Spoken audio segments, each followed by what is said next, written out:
what's going on? It's K+Positive here, and I'm bringing you another interview today. Today, I'm going to be interviewing Mr. Nate Partee. Nate, you want to tell me who you are and what you do? Yeah, so Caden, I am a full-time student at Vanderbilt Divinity School, looking to be a pastor full-time after I get out. I do some on-the-side things, like I'm a pastoral intern at a church, Right. and I do some hospital chaplain work, but that's pretty much who I am.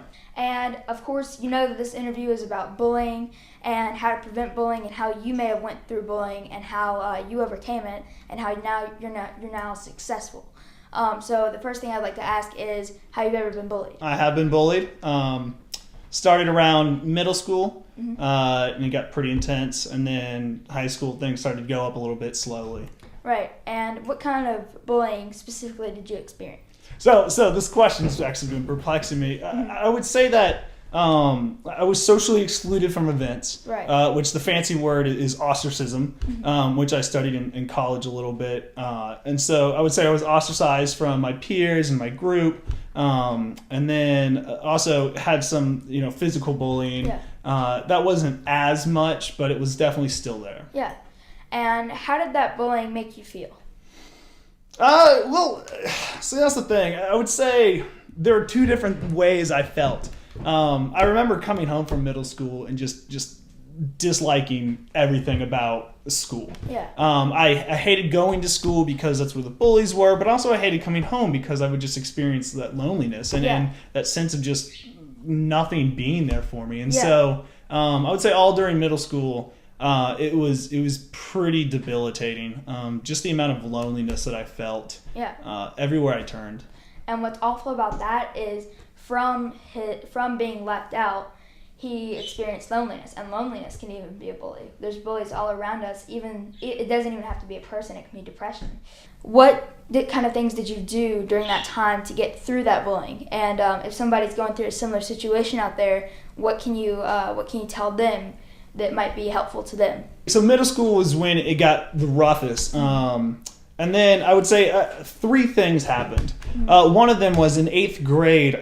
My friend, one of my best friends now, actually I saw him the other day, he came to the school as a transfer, which he didn't have any friends either. And I recognized that. And so I took a major risk and I called him, something I was not really ever doing. Right. Over time, bullying and being ostracized and socially excluded over and over again just really makes you have a very little sense of self-worth. Yeah. And I didn't know why he would ever want to bother hanging out with me. Yeah. But I did give him a call, and I remember I was just like, "Hey, you have a trampoline, right?" And that was what I started with, and it was dumb, but he said yeah, and I was like, "Hey, can I come over?" And that experience, I mean, obviously we were each other's only friends for about 4 or 5 years all through high school, and we still hang out on the regular. And so that was probably the first thing that I did. The second thing was I went on a mission trip. I usually say my parents forced me to go on this mission trip, but I kind of wanted to go. But while I was there, somebody who I thought was pretty popular was talking to me and treated me like I was, I had value and I had worth. And I saw him kind of raise his hands during worship. And at the time, I was like, that is the dumbest way to be popular. What are you doing? Yeah. But on like the 3rd or 4th day, I did the same thing, and for once in a long time, I just stopped caring what other people thought. But there was something of a love and acceptance there of who I was as a person. Yeah. And that fundamentally changed me.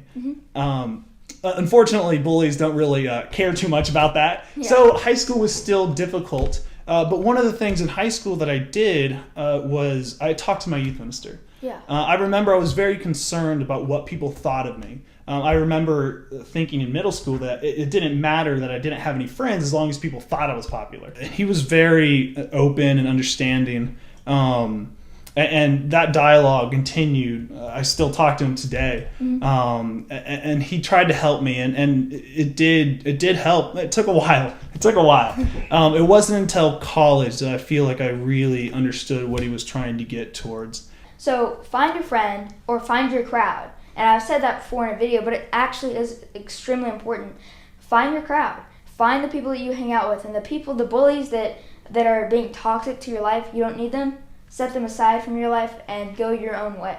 Find people and mentors that you love and confide in them. You know, trust them, and it might be a parent or a family member or a youth pastor or somebody like that who you can confide in and tell. And also be yourself. Don't be worried about what other people think of you. What do you think people could do to minimize bullying in schools, workplaces, etc.? That is a very difficult question. I have been thinking about that for weeks now, because I want to say, I start thinking, well, what can you actually do with people who just don't understand or aren't empathetic towards other people?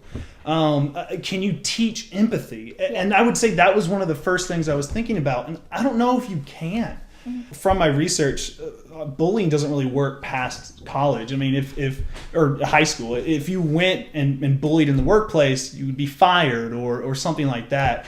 But then again, that doesn't mean that bullying is not there, that social exclusion is not there. And so for me, it wasn't so much that the bullies stopped, but it was who I hung out with, as you said. But it was also knowing that regardless of how someone else sees me, I knew that I had value. Yeah. And I was around people who fed into that, hey, I do matter, my opinions matter, my thoughts matter. And so that's what I want to go with, is that maybe schools can bring a little self-awareness or let people know that just because you're good in one thing that society doesn't value doesn't mean that you're not valuable. Yeah.